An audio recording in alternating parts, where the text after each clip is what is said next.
Bon les amis, j'avais prévu de vous parler d'un sujet concernant la levée de fonds, mais en fait finalement j'ai changé d'avis. On va parler d'un autre sujet ce soir, c'est trouver un cofondateur ou un CTO pour son SaaS. Je me suis dit que c'était un... En plus à l'étape où je suis dans mon SaaS, c'est intéressant, ce serait vraiment cool de repartir sur toutes mes notes et de regarder un peu différents exemples de startups sur comment est-ce qu'ils ont fait pour trouver un cofondateur ou un CTO. Parce que finalement, c'est quelque chose qui. Des questions, cette question-là, je l'entends quasiment une fois par mois. Est-ce que tu connaîtrais pas un bon CTO, etc. Donc, eh ben, écoutez, on va regarder ça. On va regarder différentes startups, comment est-ce qu'ils ont trouvé eux-mêmes leur CTO ou un cofondateur. Et j'ai divisé ça en trois parties. Les concepts de base à avoir en tête, comment on le trouve, donc comment on trouve un cofondateur ou un CTO. Et vous verrez qu'il y a plein d'exemples, très actionable. Et enfin, les bonnes pratiques pour travailler en équipe et faire en sorte que ça se passe bien, tout simplement sur le long terme. Alors, les concepts de base à avoir en tête. L'un des concepts les plus importants, et je pense que c'est pas assez raconté, c'est qu'un SaaS c'est du long terme. Un SaaS c'est pas quelque chose qui, c'est pas on n'est pas là pour 2 ans en fait. Valerian l'avait même expliqué dans un autre épisode. Si ça fonctionne, vous êtes probablement là pour 10 ans. Donc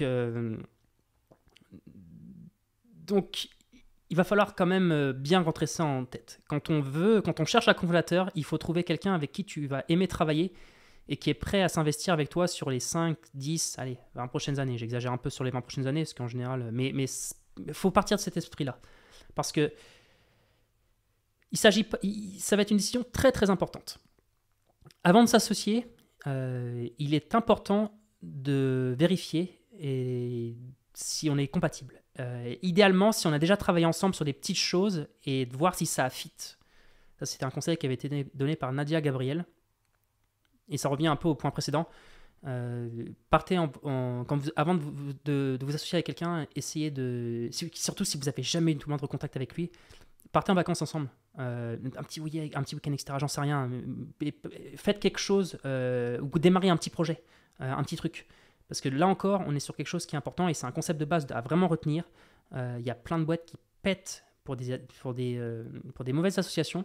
Alors, je ne parlerai pas de mon expérience personnelle, mais je peux juste vous dire que si jamais des choses se passent mal, vous pouvez laisser votre santé. Et je l'ai vu plein d'entrepreneurs qui ont fait des mauvaises associations. Ça coûte cher. Ça peut coûter cher en argent. Ça peut coûter cher en santé, ça coûte cher en mental, ça coûte cher aussi pour son couple, pour sa famille. Donc faites gaffe. Et partez toujours du principe que la vie c'est du long terme et qu'il faut réfléchir. Je sais qu'on est dans une période où on aime bien le court terme et il y a beaucoup de choses qui sont très vendeurs, mais monter une boîte c'est du long terme. Et c'était encore une phrase de Clément Henry d'entreprise Solène qui disait que la clé au départ c'est de s'associer avec les bonnes personnes. Donc maintenant que cet aparté elle est dit, on va pouvoir rentrer un peu plus dans les détails. Alors, il y a un concept qui s'appelle le Founder Market Fit ou le Founder Product Fit. Qu'est-ce que ça veut dire ? En fait, avant d'aller chercher une adéquation entre ton produit et ton marché, ce qu'on appelle un Product Market Fit, tu cherches une utilisation entre toi-même, ton utilisation et ton produit. Une fois que tu as trouvé ça, si ton problème est le même que plusieurs milliers de personnes dans le monde, il y a de fortes chances qu'en y dédiant plusieurs années, tu résolves extrêmement bien leurs problèmes et que tu puisses avoir un business très rentable. C'est l'exemple de Slack qui, en développant leurs produits, ont développé une messagerie interne qui a ensuite obtenu le succès que l'on connaît. Je fais partie de ceux, et je sais qu'il n'y a pas de bonne réponse, qui pensent que quand on veut faire une boîte, il y a plutôt intérêt de trouver un sujet qu'on kiffe. Parce que c'est tellement difficile, et oui c'est difficile, que si tu n'aimes pas ce que tu fais, la probabilité que tu arrêtes, elle est très forte en cours de route. Et quand on sait qu'un SaaS, il faut souvent 18 mois pour atteindre les 1000 premiers euros de MRR, hein, quand on démarre l'idée de but, tout à construire, on ne sait pas où on va, etc. Même si je sais qu'il y a des histoires de gens qui arrivent en 6 mois à atteindre 10, 15, 20 000 euros de MRR. Dans la majorité des cas, et en tout cas de mon expérience personnelle et de mes amis qui ont un SaaS, je peux vous garantir que c'est quelque chose qui prend généralement plus de 18 mois. Donc, Crisp, par exemple, pour vous donner un exemple concret, je pense qu'on peut le dire, ils ont mis à peu près 2 ans et demi avant de dépasser les 3000 euros de MRR. Donc, c'est 24 mois, plus de 24 mois. C'est quelque chose qui est long. Mais après, derrière, parce que la beauté du SaaS, c'est que tu peux faire des fois en 1 an ce que tu avais fait sur les 5 dernières années, tu vois. Parce que ta croissance, elle est mortelle et surtout, tu as un effet compound qui qui fait que les utilisateurs, les clients précédents grimpent, continuent à faire augmenter le chiffre d'affaires. Donc, cette notion de founder market fit, elle est importante et c'est un peu comme ça que je la comprends. C'est est-ce que vous êtes les bonnes personnes au bon endroit pour résoudre ce problème en fait. Et c'est aussi quelque chose qu'il va falloir aussi prendre en compte quand on va chercher un cofondateur. Est-ce que cette personne-là, selon vous, c'est cette personne, elle est elle est prête, elle est bien identifiée pour résoudre ce problème-là. Par exemple, les deux fondateurs de Crisp, ils avaient travaillé dans le chat avant. Sur d'autres boîtes. Pour le coup, je peux l'attester parce que je les connais, j'ai fait mes études avec eux. Valérien, il bossait sur sur du chat depuis très longtemps. Il a monté un truc qui s'appelle Japix, après il a monté Chat Sonic, etc. Puis après, ensuite, il a monté Crisp. Bon, là, tu vois, on voit qu'il y a une adéquation en fait. Essayez d'avoir alors, une autre phrase qui a été dite par Jérémy Boissino de Favicon. Essayez d'avoir un cofondateur qui a des compétences complémentaires. C'est quelque chose qui est toujours bon. Et il faut que les deux, ils aient les mêmes motivations. Quand on cherche un cofondateur, généralement, j'ai vu des très bonnes teams qui fonctionnent extrêmement bien. Quand il y en a un qui est très, très tech et l'autre qui est très sales. Parce qu'en fait, il va y avoir une répartition des tâches qui va être absolument logique et une zone de travail qui va être bien délimitée. Et ça avance, quoi. Et pour peu qu'il y en ait, si les deux sont très bons dans leur secteur, ça va dérouler derrière. Et l'autre point sur les motivations, je pense que c'est quelque chose qui est aussi à noter et dans lequel il va falloir beaucoup communiquer. C'est notamment, ça relève beaucoup de choses, les motivations. Hein. Mais il y a cette notion de qu'est-ce que vous voulez faire en fait. Et c'est pas grave de ne pas avoir la réponse au début. Mon père me disait souvent que dans 10 ans je serai une autre personne et dans 10 ans encore je serai encore une autre personne et ainsi de suite. Donc les motivations elles peuvent changer. Mais ce que je veux dire par là, c'est que s'il y en a un qui veut monter une muse et l'autre qui veut monter un empire, il y a de fortes chances que ça se passe mal. C'est pas du tout les mêmes trajectoires, c'est pas du tout les mêmes actions. Le projet peut être le même initialement, mais c'est pas du tout les mêmes trajectoires. Donc là encore, il faut absolument parler de ces motivations, de qu'est-ce qui nous rend heureux, c'est quoi notre bonheur, où est-ce qu'on veut aller. Et il n'y a pas de bonne réponse à ces sujets-là. Mais si elles sont trop différentes d'un cofondateur, en général, c'est mauvais signe, il va falloir trouver un compromis. Et c'est quelque chose qu'il faut aborder dès le début.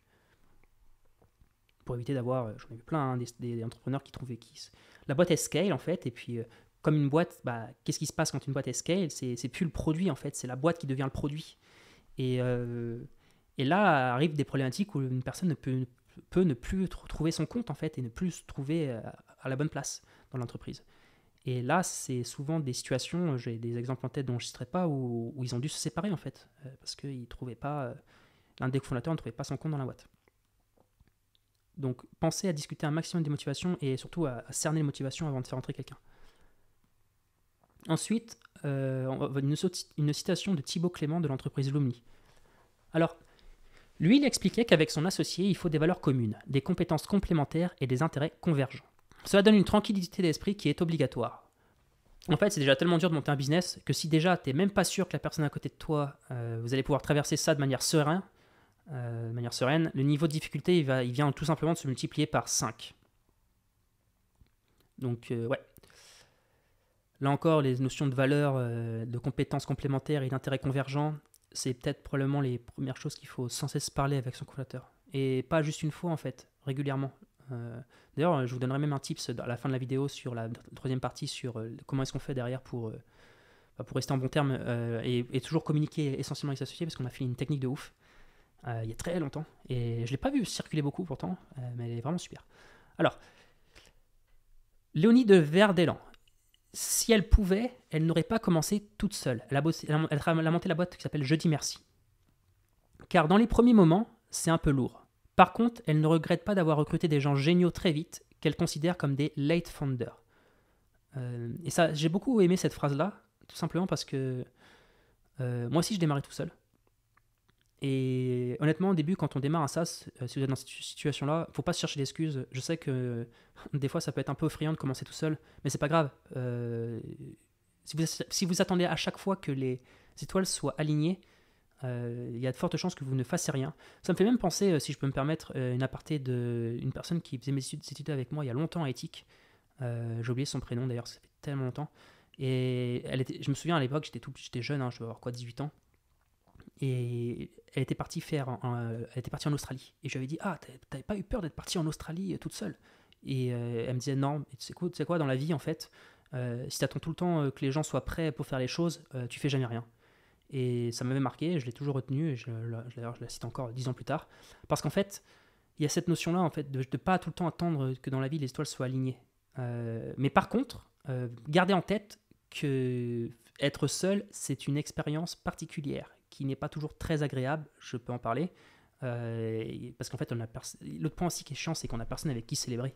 Et quand on a des victoires, c'est différent en fait, on a l'impression d'être dans le bateau avec plusieurs personnes, mais par contre, c'est pas grave, on peut commencer tout seul, et comme elle l'explique, elle a recruté des gens géniaux par la suite, et elle les considère comme des late founders, et qui ont eu un énorme impact sur sa boîte, et puis sur l'aventure, parce que à la fin, une boîte, c'est une aventure. Hein. Nicolas Fayon de Jump, il avait dit aussi quelque chose d'assez similaire, c'est qu'il avait été solo founder dans une précédente expérience, et il a toujours trouvé cela difficile. Tu as personne qui prend le relais, et tu as toujours des up and down liés à ta vie pro ou à ta vie perso. Et il s'est toujours dit que s'il refaisait une boîte, il la referait avec des cofondateurs, et ne regrette pas du tout aujourd'hui d'avoir monté Jump avec des cofondateurs pour ces raisons-là. Donc là, je faisais une aparté sur tout ce qui est solo founder, parce que ça peut être aussi, si vous êtes solo founder et que vous posez la question sur effectivement est-ce qu'il faut des cofondateurs, parce que vous ressentez justement ces choses-là, cet isolement, etc. En fait, il y en a d'autres qui sont passés par là et qui ont trouvé des cofondateurs, et ça s'est bien passé. Ça, une autre phrase que j'adore, de Denis Cohen, de Drop Contact. Un CTO ne vient jamais sur une idée. J'adore cette phrase, pourquoi ? Parce qu'en fait, il y a plein de gens qui me posent la question, est-ce que tu connais pas un CTO ? Et tu creuses un peu, tu dis ok, ouais, tu travailles sur quoi, tu fais quoi, etc. Ouais, pourquoi pas ? Et en fait, tu te rends compte, le gars, il a juste une idée. Et là, tu te poses une question qui te dis, mais en fait, il y a un petit manque d'empathie derrière, en fait. Ou on va pas dire d'empathie, mais on va dire de manque de connaissance, de manque d'expérience. Parce que, sincèrement, un mec qui sait coder, les mecs qui savent coder ou qui savent faire des choses, qui savent faire des produits, ils sont déjà en train de faire des choses. Parce qu'en fait, ils kiffent. Donc, même s'ils sont salariés, etc., ils sont déjà en train de faire des choses. Donc, ils vous ont pas attendu, en fait, avec votre belle idée. Et c'est pour ça qu'en fait, avant de chercher un CTO, essayez de développer un MVP le plus vite possible. Parce que ça aura beaucoup plus de poids une fois que vous irez chercher des gens. Vous aurez déjà quelque chose à montrer. Vous aurez peut-être déjà de la traction, encore mieux. Et là, vous êtes une opportunité pour les gens. Et quand on est une opportunité pour les gens, c'est beaucoup plus simple de les faire monter à bord. Donc, si vous en êtes au stade de l'idée, vous pouvez essayer de convaincre les gens de vous rejoindre. Vous y arriverez peut-être, hein, et je vous le souhaite. Mais si vous voyez que ça ne marche pas, perdez pas de temps en fait. Essayez de la développer le plus vite possible. Et aujourd'hui, je vais peut-être paraître arrogant, mais avec tous les outils qui existent, si vous êtes toujours... il y a moyen de faire des trucs, quoi. Sans devoir forcément avoir besoin d'un CTO. L'autre point important quand on cherche un CTO, c'est que un dev qui a jamais monté un SaaS, faut savoir que monter un SaaS, c'est intense. Et si on veut le prendre en CTO, il y a beaucoup de choses à penser. Il va forcément perdre du temps à penser il va forcément faire des erreurs, en fait, comme tout le monde, et des erreurs d'architecture, par exemple, de choix, etc. Et c'est quelque chose qu'il faut prendre en compte parce que c'est inévitable. Il va falloir vraiment faire ce travail avec lui. Je parle dans le cas où, par exemple, vous êtes plutôt un sales et que vous cherchez un CTO. Il va falloir faire ce travail avec lui de dégrossir les choses pour les simplifier au maximum. Surtout s'il n'en a jamais fait de SaaS. Parce que voilà, il y a beaucoup de choses à penser quand on fait un SaaS. Il y a vraiment beaucoup de choses. Et dégrossir les choses, c'est aussi ensemble se mettre dans les meilleures conditions pour en fait, construire ce produit. Penny Lane, Arthur Waller, il expliquait qu'ils sont 7 cofondateurs, ce qui est énorme. Et la plupart des fonds, ils partent en courant lorsqu'on leur dit ça. Mais comme ça avait bien marché avec la première boîte, ça n'a jamais été un problème. Et ils ont même levé avant de lancer, car les investisseurs, forcément, ils étaient intéressés. Ils avaient songé à s'autofinancer avec la boîte qu'ils avaient revendue avant, qui s'appelait Price Match. Ils l'avaient revendue à Booking. Et finalement, ils l'ont pas fait, ils l'ont levé directement avec des investisseurs. Ce que je veux dire par là, c'est que là encore, j'ai noté ça parce qu'il y a beaucoup de gens j'entendais qui disaient ouais, faut jamais plus de 3 cofondateurs, ou faut 2 cofondateurs, faut 3, faut 4, faut 5. La vérité, c'est que pour écouter énormément d'interviews, il n'y a vraiment pas de chemin pour l'entrepreneuriat en fait. C'est vraiment Il y a mille et un chemins possibles. Donc, faut pas essayer d'être très dogmatique et se dire non, il me faut absolument juste 2, 3, 4 fondateurs. Non, il y a plein d'exemples, il y a des boîtes qui ont bossé avec 7. Par contre, il faut en être conscient que c'est extrêmement difficile quand plus on est autour d'une table. C'est très très dur. Donc, oui, 2 fondateurs, 3, c'est bien. Après, il y a un moment où, voilà, faut pas être. C'était plus une réponse pour les gens qui me disaient que 7 cofondateurs, ça ne marcherait pas. D'ailleurs, Facebook, ils sont 7. Mais enfin, 7 cofondateurs, c'est énorme. Hein. C'est très très dur. D'ailleurs, il faut peut-être être pas trop au début quand même. Hein. 2-3, il y a beaucoup de boîtes qui se montent comme ça. Denis racontait aussi qu'il est solo founder, Drop Contact, et qu'il a longtemps porté le projet seul. Et d'ailleurs, il a appris à coder sur ce projet-là, etc. En Python, en Django, etc. Et il n'a pas, voilà, il a pas attendu que quelqu'un le rejoigne sur son idée. Il a d'abord travaillé pour mettre en place son produit. Il a travaillé beaucoup avec un développeur de 42 qui codait. Et Denis, en fait, il concevait les algorithmes d'enrichissement, etc. Quand tu cherches un cofondateur, il faut garder en tête que cela va prendre du temps.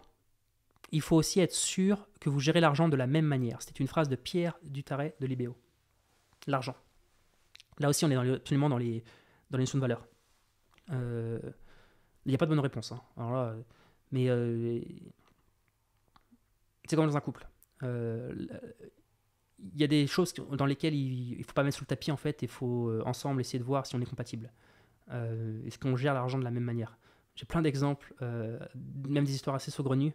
Mais voilà, des personnes qui vont être extrêmement, comment dire, qui vont être extrêmement droites, il va tendance à avoir des conflits avec des personnes qui vont tout de suite faire les choses à la one again et fuck la compta, fuck ci, fuck ça. Il y en a qui font ça et ils finissent toujours par se faire taper sur les doigts à un moment et par apprendre de leurs erreurs et après revenir normal. Mais il y a un moment où non seulement c'est des sujets qu'il faut regarder en fait. Comment est-ce que quelqu'un gère son argent. Ensuite, pour voir si on est compatible avec, il n'y a pas de bonne réponse.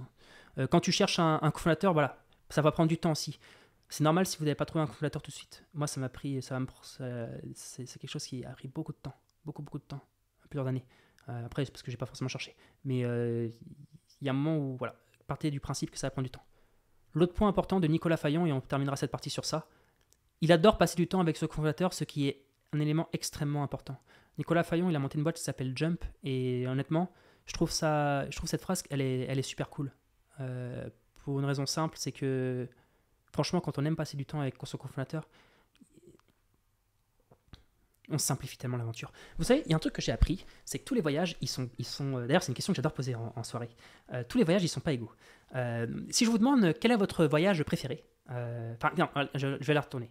Si je vous demande quel est l'endroit le plus beau que vous avez vu en voyage dans votre vie, le voyage le plus beau que vous avez fait, ok? Vous allez me dire un pays. Je sais pas, par exemple, tiens, Kyoto au Japon. Ah, qu'est-ce que c'était beau, les montagnes, les jardins japonais, etc. J'adore. J'en ai pris plein les yeux.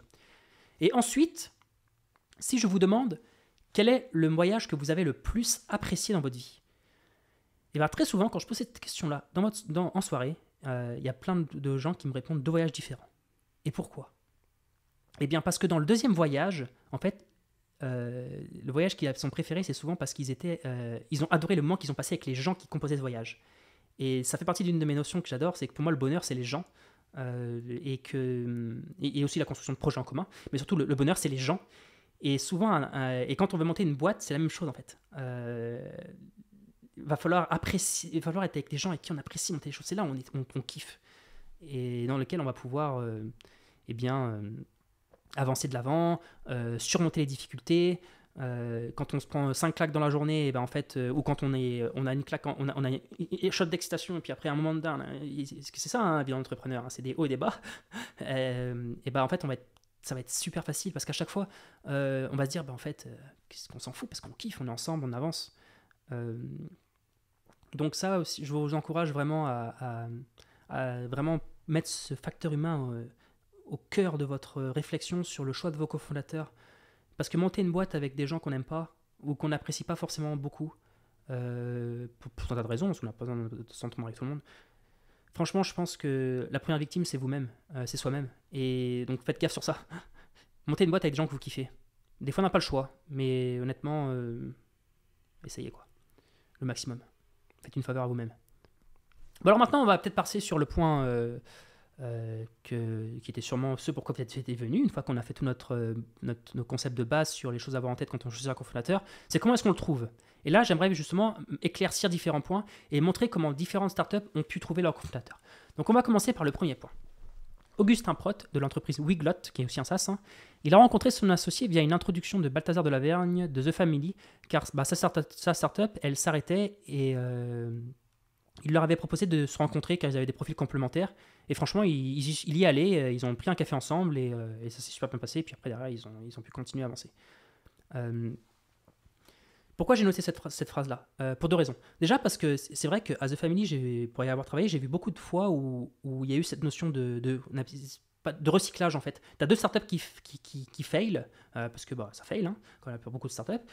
Et puis en fait, ils se rematchent et il y en a des fondateurs qui se rematchent et qui font une autre boîte ensemble et cette fois ça marche, tu vois. Donc cette notion, et ça c'est aussi dans les avantages d'être dans des écosystèmes. Donc pour trouver un cofondateur, ne vous fermez pas. Mettez-vous dans des écosystèmes le plus possible. Parce que ces écosystèmes-là, par des introductions que des gens dans ces écosystèmes vous feront, ou par des rencontres, des dîners ou n'importe quoi, font que vous allez peut-être rencontrer votre cofondateur. Donc les écosystèmes, c'est un premier point pour rencontrer un cofondateur. Le deuxième point, qui est d'ailleurs, c'est Jean de Brul de Mail Meteor. Ils se sont rencontrés à Station F avec son cofondateur et ils avaient tous les deux le besoin en fait du Mail Meteor en fait, donc ils l'ont construit ensemble. Et d'ailleurs, une autre boîte qui s'est rencontrée à Station F, c'est les mecs de l'Emlist. Alors maintenant, ils bossent plus ensemble, mais Vianney, Guillaume Moubèche et le frère de Vianney, et bien, ils se sont rencontrés aussi à Station F. Ils montaient tous les deux une boîte qui avait rien à voir. Et puis ils ont matché, ils ont monté l'Emlist et ça a été après le succès que l'on reconnaît. Donc les écosystèmes, c'est un point dans lequel il faut absolument, quand on cherche quelqu'un, il faut se mettre. Mettez-vous dans des écosystèmes, vraiment. Arnaud Guérin de Preligence, il a rencontré son cofondateur par hasard à un dîner de famille. Et c'était son beau-frère. Alors ça m'a fait rire parce que ça montre aussi un autre point, c'est que faut être très ouvert quand on cherche un cofondateur parce qu'en fait, c'est pas toujours les personnes qu'on pense. Et un dîner de famille, je me souviens qu'il racontait qu'il avait raconté son histoire en fait de projet, etc. Et son beau-frère était totalement complémentaire. Et puis en fait, ils ont décidé de le monter ensemble. Alors, quand on match famille et business, on va pas se faire de dessin. Faut y aller petit à petit. Enfin, faut prendre ça avec des gants. J'espère que ça s'est sûrement très bien passé pour eux, d'ailleurs. C'est un très bon succès, Preligence. Mais voilà, quand on mixe tout, il y a des boîtes qui marchent. Je sais que les mecs, par exemple, de Eventbrite, il a monté ça avec sa femme. Et ça a super bien marché. Par contre, je connais aussi des boîtes qui ont divorcé parce qu'ils ont monté une entreprise et ça ils disent pas qu'ils ont divorcé pour ça, mais ils sont séparés. De l'extérieur, on a très bien compris que le choc que le couple a subi dans cette aventure entrepreneuriale n'a pas du tout arrangé les choses. Ça crée la distance et ça fait qu'ils se sont séparés après. En tout cas, on va dire que c'est ce qui a conclu le divorce. Donc voilà, faire les choses en famille, c'est aussi un point important à prendre en compte, que ce soit avec son frère, etc. Il faut prendre ça. Il faut mûrement réfléchir. Est-ce qu'on est compatible pour travailler ensemble? Et on peut, d'ailleurs, pour une anecdote, on peut être totalement compatible pour monter une famille ensemble et être très heureux, mais absolument pas être compatible pour créer une boîte avec sa femme ou avec son frère, peu importe. Parce que c'est pas du tout les mêmes skills. Construire une famille avec sa femme, c'est pas du tout les mêmes skills que construire une boîte avec sa femme. Je sais que certains ils font parler en disant que monter une boîte c'est comme construire une famille, mais non, rien à voir. C'est pas du tout la même chose. Et c'est pas du tout les mêmes. Le couple n'est pas subi le même choc. Donc voilà, petite anecdote marrante. Parlez de vos idées d'ailleurs. C'est peut-être ça qu'il faut retenir de ce point-là, c'est parler un maximum de vos idées. Parce que plus vous en parlerez, plus en fait des fois vous maximisez les chances de trouver quelqu'un. Si on n'avait pas parlé à son dîner de famille, de son histoire, peut-être qu'il aurait jamais, son beau-frère se serait jamais lancé avec lui et puis il aurait fait autre chose quoi. Mojo, Paul Berlotti, il a trouvé son associé et CTO Mathieu avec LinkedIn grâce au bon filtre. Ça, c'est quelque chose qui est très revenu. Je ne me souviens plus quelle boîte, mais il y a une autre boîte aussi, j'avais marqué qui avait trouvé ça. Donc, n'hésitez pas à parcourir un peu LinkedIn, notamment pour trouver vous prenez un compte sur Sales Navigator. Je me souviens d'expérience, un tip que j'avais entendu, c'est que Quand tu cherches un CTO, par exemple, tu peux demander les gens qui sont actuellement en poste, qui ont une expérience entrepreneuriale dans le passé. Donc en fait, tu demandes ce qu'ils ont dans le passé, ils ont occupé le poste de founder ou de co-founder. Comme ça qu'ils ont une expérience entrepreneuriale. Et derrière, qui sont en ce moment CTO. Ou développeurs, ou lead développeur, ou ce que tu veux. Et c'est souvent des gens qui ont une expérience entrepreneuriale dans le passé, ça s'est pas bien passé, et du coup ils sont repartis dans le CDI, et puis ils y sont restés, et peut-être qu'après derrière, ça peut être des personnes qui peuvent être intéressantes d'aller pinguer, d'aller déjeuner pour voir s'ils sont intéressés, pour travailler avec vous sur votre projet. Alors pour trouver un CTO, Romain Ogila de ShipUp, ils ont envoyé des emails dans des programmes d'entrepreneuriat, des écoles d'ingénieurs en France, et il y en a un qui a répondu, et qui travaillait sur les données de suivi des colis. On pourrait dire qu'ils travaillaient déjà sur un truc assez similaire. Et là, ils ont pris une bière ensemble et ils se sont donné 9 semaines pour voir si ça allait coller. Donc là encore, il ne faut pas hésiter. Notre manière de trouver un cofondateur, c'est de envoyer des emails dans les programmes d'entrepreneuriat des écoles d'ingénieurs de France. Très souvent, tu en as qui démarrent leur projet. Lui, il faisait un truc un peu similaire. Maintenant, ils bossent ensemble sur ShipUp. Et surtout, cette notion ils se sont donné 9 semaines pour voir si ça allait coller. C'est-à-dire qu'il y a un moment, en fait, on met les choses directement au clair. On dit, écoute, bossons ensemble, donnons-nous 9 semaines. Si ça marche, tant mieux. Si ça marche pas, chacun part de son côté et fera autre chose. Enfin, fera autre chose, fera un chemin différent, on va dire. Xavier Mariani de Addictive. Alors, il a monté Addictive, lui, avec son copain d'école. Ce qui fait que ça marche bien, c'est qu'ils ont confiance en l'un et l'autre. Ils se disent les choses et ils sont très complémentaires. Donc, ils ne se marchent pas dessus. Car c'est très très générateur de conflits quand deux personnes y travaillent sur le même périmètre. Ça, tu vois, c'est vrai que je me le renote dans le crâne parce que c'était un autre point là, sur les 7 personnes. Là. Non, je sais plus. Par exemple, en fait, une phrase qui disait la boîte. J'ai oublié le nom de la boîte. C'est moi une seconde. Penny Lane. Penny Lane, ils sont 7 cofondateurs.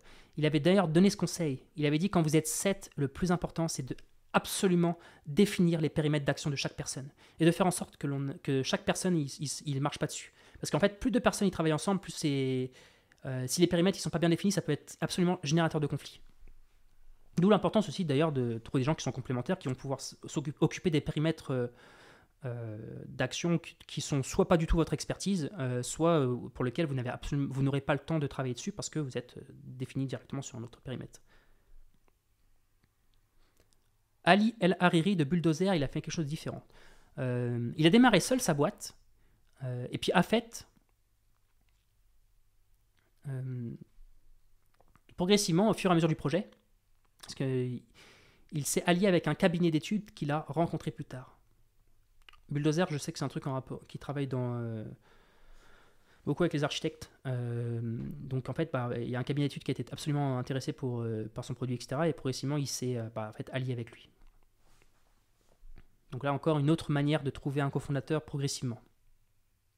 J'ai trouvé ça d'ailleurs très atypique. Parce que là, c'est un collectif qui s'allie avec une boîte. J'imagine que le pacte d'associés, par contre, il faut absolument bien définir pas mal de trucs, pas mal de clauses là-dessus. Alors, une autre citation, Benjamin Cohen de Wisepop. Wisepop, c'est une histoire super marrante. Alors, lui, il a travaillé avec une agence. Il y a un mec qui a monté son SaaS avec une agence, ce qui est extrêmement rare. Et il n'était pas à l'aise avec le fait de s'associer avec un développeur qu'il ne connaissait pas. C'est pour ça qu'il s'est naturellement tourné vers une agence solide en technique, malgré que tout le monde lui a dit qu'il ne fallait surtout pas faire cela. Mais c'est aussi ça la beauté de l'entrepreneuriat, c'est qu'il n'y a pas de vérité générale. Il n'y a pas qu'un seul chemin. Il ne voulait pas une agence web, il voulait une agence de dev qui avait déjà travaillé avec des gens qu'il connaissait. Ce qui s'est passé, c'est qu'il a monté son SaaS avec cette agence-là, jusqu'à atteindre, je crois que ça lui a coûté 30 000 euros la première itération de son MVP. Ensuite, il a fait grimper le MRR progressivement et puis petit à petit, il a internalisé les skills. Et aujourd'hui, il ne travaille plus avec une agence, bien sûr, mais il a amorcé son produit comme ça. Donc Penny Lane, hein, voilà, bon, ça je l'ai déjà dit, hein, c'était 7, etc. Xavier Mariani, Addictive.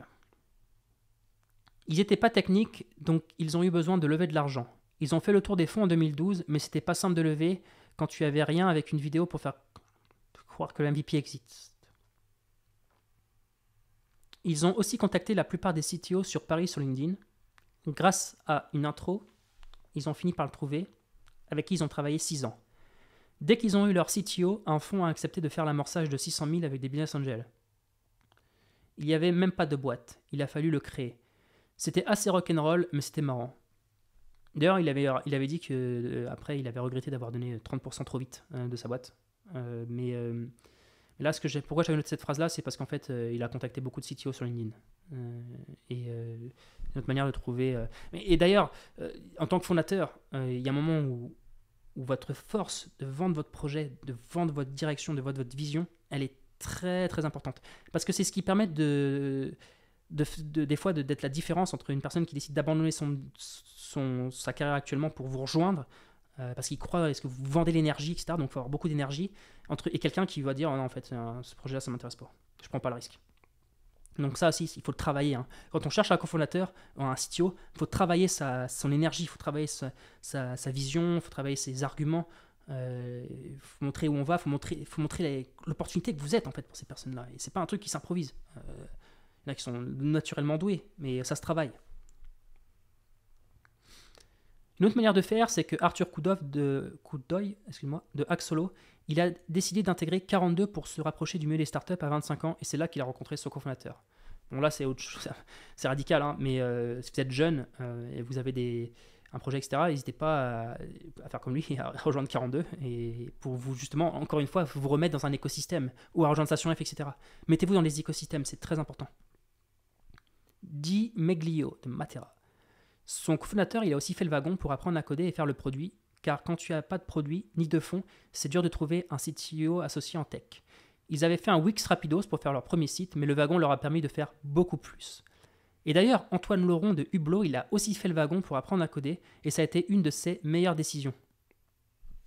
Il y a beaucoup de gens qui se rencontrent. Alors, il y a beaucoup de gens qui se rencontrent au travers du wagon, en fait, au travers d'organismes comme ça qui forment les gens à coder.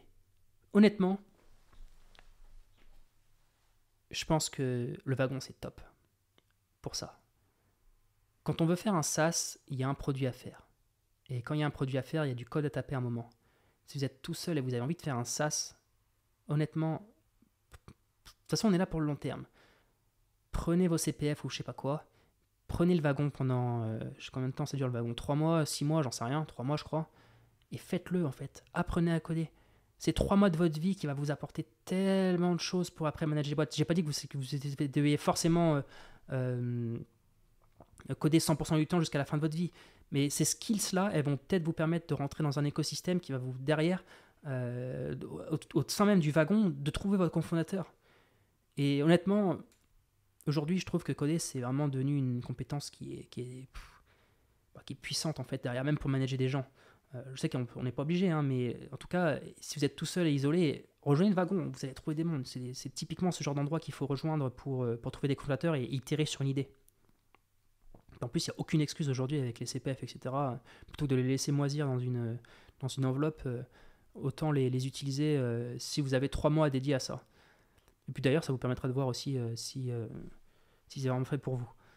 Matera, alors Di Maglio de Matera encore, pour trouver un troisième associé tech, ils ont fait beaucoup de chasses proactives sur LinkedIn et ils demandaient beaucoup autour d'eux s'ils ne connaissaient pas des gens tech qui voulaient s'associer. Donc 2 choses, là encore, cette notion de passer son temps sur LinkedIn et de filtrer, etc., et de jouer à fond avec les filtres pour trouver des mondes et de pinguer les gens. Et la deuxième chose, c'est de demander à son réseau. Est-ce qu'ils ne connaissent pas des gens qui veulent s'associer, des gens bons, etc., avec qui ils ont travaillé, des freelances, j'en sais rien, n'importe qui, avec qui ils ont une bonne expérience. Parce qu'on ne sait jamais. Ça peut peut-être vous amener à faire une rencontre avec quelqu'un qui deviendra votre CTO ou votre cofondateur. Antoine Laurent de Hublot, pour trouver leur CTO, ils ont posté un PDF dans des groupes d'écoles d'ingénieurs ou de codeurs. Ils l'ont ensuite rencontré pour un café et ça s'est bien placé. Ouais, donc là, en fait, ce qu'il avait fait, lui, c'est qu'il avait posté un PDF dans des groupes d'écoles d'ingénieurs ou de codeurs, donc c'est des Facebook groupes, hein, je crois. Bon, il y en a plein, on est sur LinkedIn, des groupes Facebook, ce que vous voulez. Vous avez même la stratégie avant, hein, des emails. Hein. Les mecs, ils envoyaient des emails au programme d'entrepreneuriat des écoles. Mais là encore, ça peut être une autre manière de fonctionner, en dehors de LinkedIn, etc. Nicolas Fayon de Jump. Ils ont mis un bon mois à essayer de capturer le troisième cofondateur qui bossait avec d'autres personnes sur un autre projet. Et je crois même que ce projet, si je dis pas de bêtises, c'était joinsecret.co. Et en fait, ils étaient dans un incubateur, je sais plus, genre, ils bossaient dans le même endroit. Et en fait, par la force de son argumentaire, etc., il a réussi à faire switcher l'autre du projet dans lequel il bossait avec des autres personnes vers chez lui. Donc là encore, ça montre aussi, déjà, ça prend du temps. Il a fallu un bon mois, ce qui n'est pas forcément très long, mais il a quand même fallu un bon mois pour capturer quelqu'un. Et derrière, après, le faire bosser sur son projet. Pour le faire switcher. Et peut-être probablement aussi qu'il avait un meilleur fit avec la team. C'est beaucoup une expérience humaine, hein, on va pas se mentir. Hein. À un moment, il y a des gens, ils décident de bosser avec vous parce qu'ils kiffent l'aventure. Ils aiment bien bosser avec vous, hein, tout simplement. Ils trouvent plus leur compte. Et ça match plus, les courants passent plus, etc. Et des fois, c'est ces choses-là qu'ils font. Bon, allez, dernière chose, on va terminer là-dessus. Les bonnes pratiques pour travailler en équipe.